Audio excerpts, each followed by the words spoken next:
inmate at the Virginia Department of Corrections, Red Onion State Prison. To accept this call, press 0. This is Randall Via.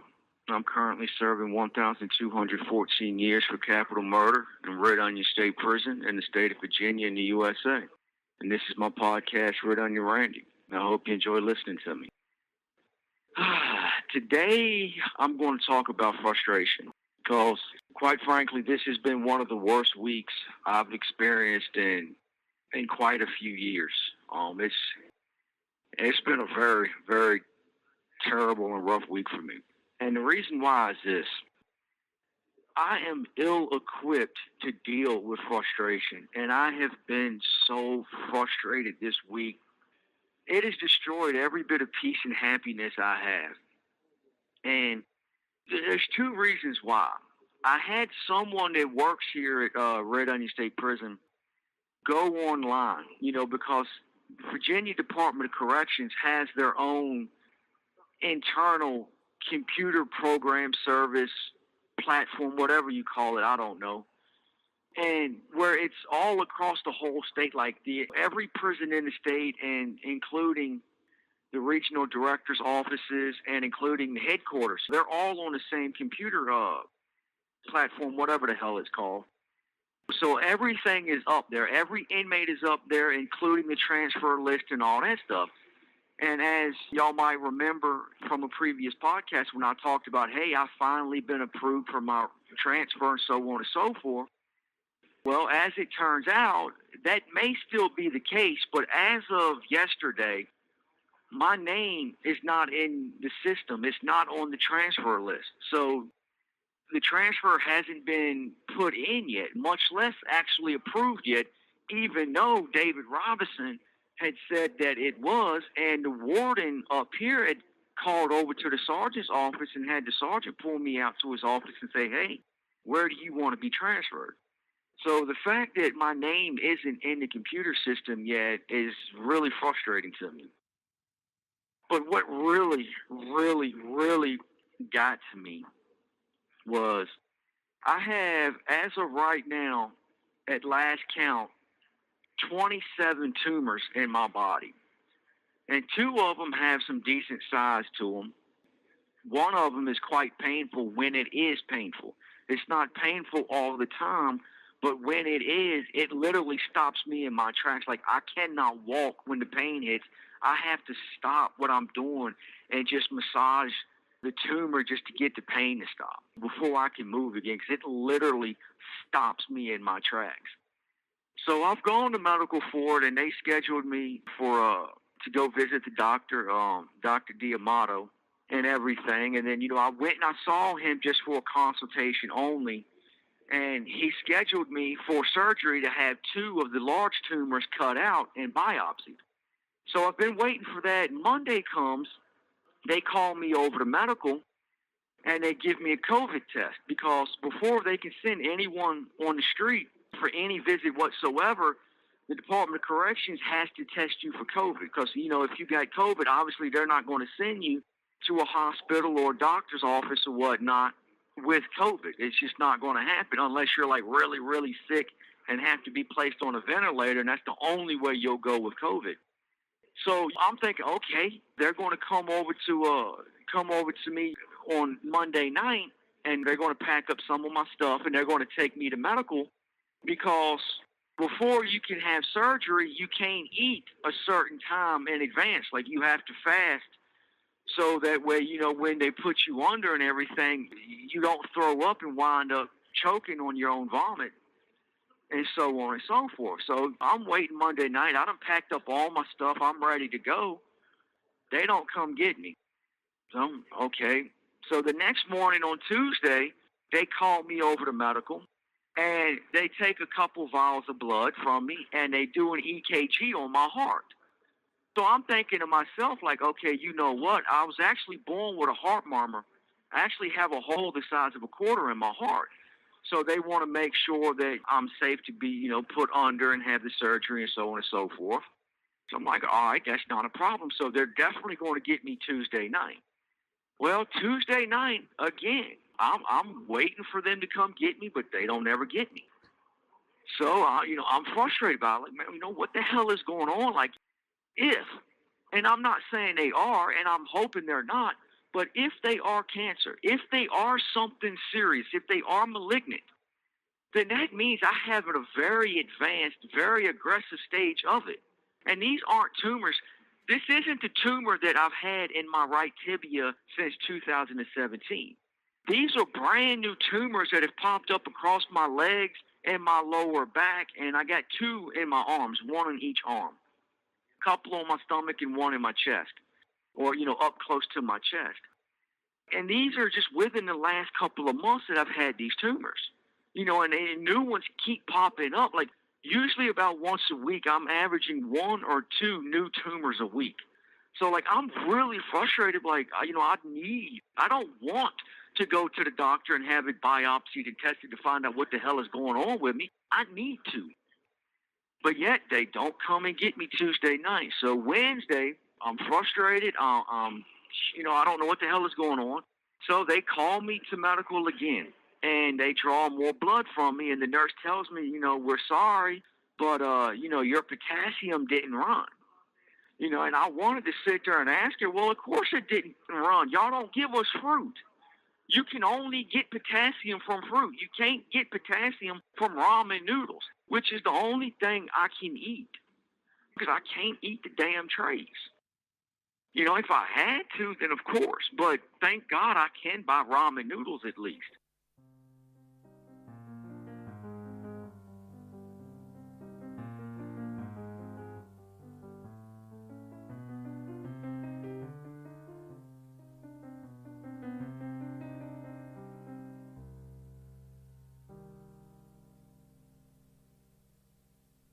So, but I kept my mouth shut and I didn't snap on her the way I wanted to, because it's not her fault.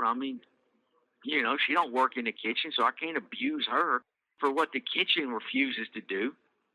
So, all right. So, I'm thinking for sure, man, without question, Wednesday night they're gonna come get me, and especially because, and at the Wednesday p.m. pill call, the nurse comes around somewhere between 3 and 4 p.m. every day to pass out medication. And, I have some medication for allergies that I have to take.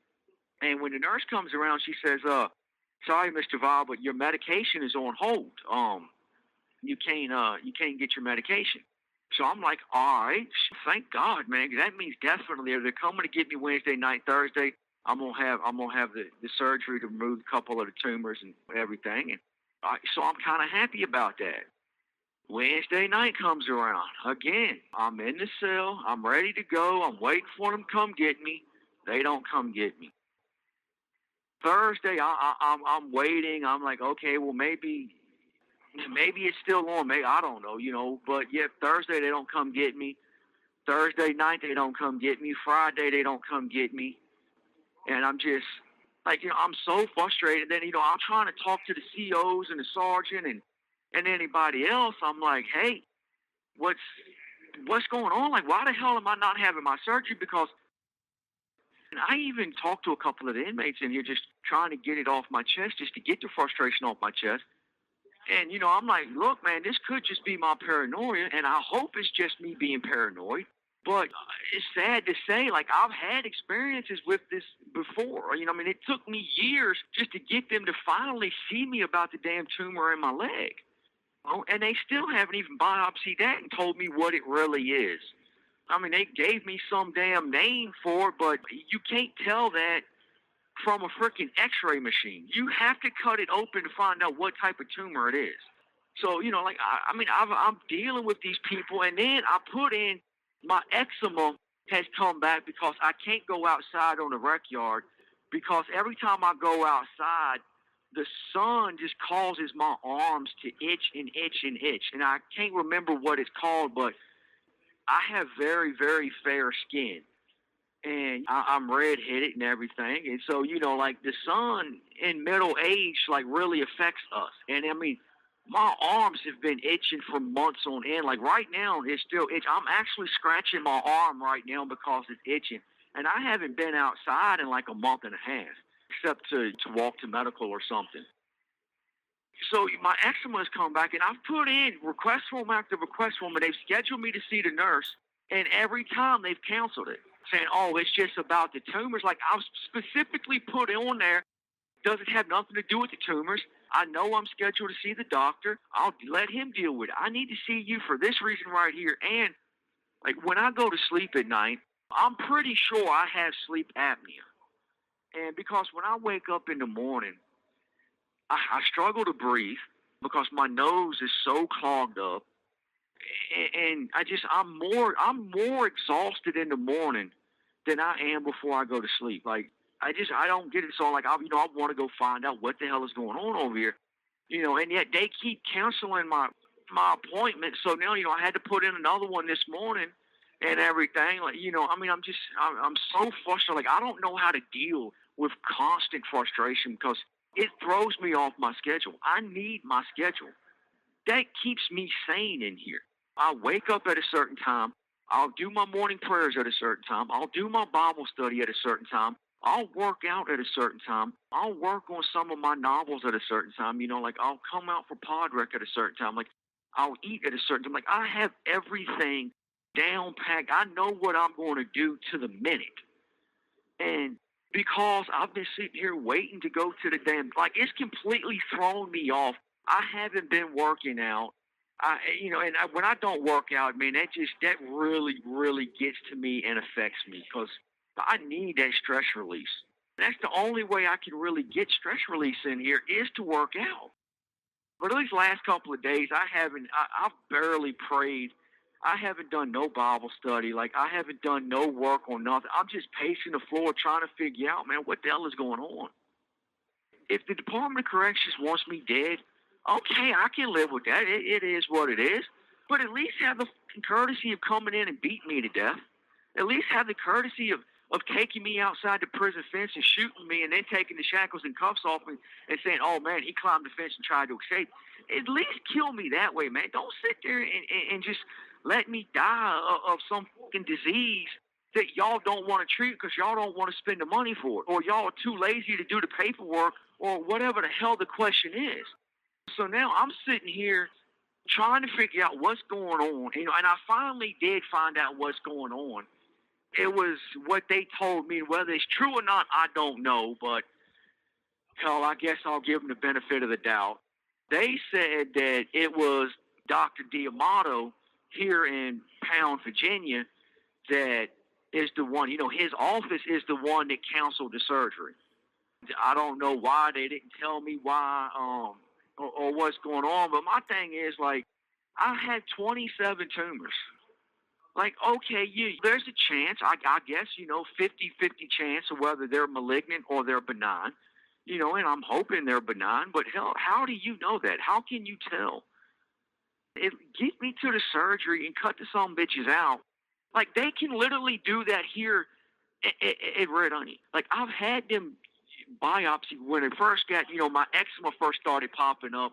They didn't know what it was, so one of the Dr. Smith at the time, he retired, though, which sucked because he was probably the best doctor we've ever had in the Department of Corrections. He took me over and took 2 chunks. He cut 2 chunks out of my leg and 2 chunks out of my side. And he stitched me up and sent me back to the building. Like, why can't they do that? I mean, a couple of the tumors are just right under the skin. They can easily go over there, give me a local anesthetic, make a little 1-inch slit, pop the tumor out, cut it out, stitch me up, and send my ass back to the building. Like, it doesn't have to be this drama. They can do it. I know they've done it. They've done it on me before. I don't know how to deal with frustration, like constant frustration, day after day after day.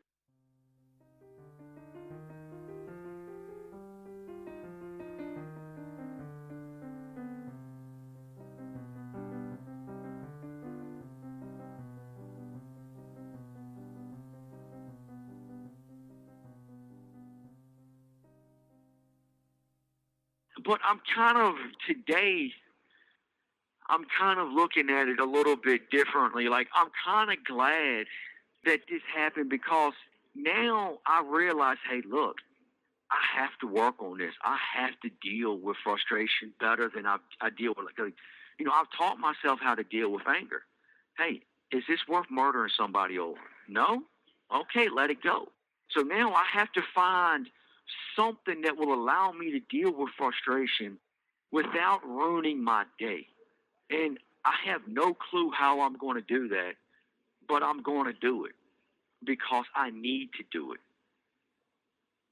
And I encourage you to take this episode, listen to it carefully, and look for those areas in your life that triggers you the way I'm being triggered right now, and try to find different ways of dealing with them so you don't put yourself in this situation and it doesn't ruin your life or your week. It's never easy dealing with frustration. It's never easy dealing with anger. But at the end of the day, you have to deal with them, because there's only two things in life when it comes to your emotions and your feelings and whatnot. Either you are a slave to your emotions, meaning your emotions control you, your emotions dictate your choices and actions and decisions, or you enslave your emotions, meaning you control your emotions. You control what you feel and how you feel and to what degree you feel. And that's something that I have to go further. That's why, I just said a moment ago, I'm grateful that this week happened. It sucked. It was one of the worst weeks I've had in a long time. But looking back at it with perspective, I'm glad that I went through it, because I see further work I have to do on myself. You have 1 minute remaining. I'm happy because the more I can help myself, the more I can help you. And that's what it's about. That's why I do what I do. That's why I'm as open as I am. That's why I'm as vulnerable on this podcast as I am. I've talked about stuff that most people would never, ever talk about, even to themselves. But yet here I am sharing it with the world, because I refuse to be a slave to my emotions anymore. My emotions destroyed my life. Don't let them destroy yours. Deal with them while you have the chance. Because if you don't, guaranteed they're going to deal with you. And you're not going to like the outcome. But unfortunately, our time is up. This is Red Onion Randy. I hope you enjoyed listening to me today. And for those of you who listen to me on Apple Podcast, I would appreciate it if you would review me and rate me, preferably 5 stars, but I'll take whatever you think I'm worth. Take care, stay safe, have a good one.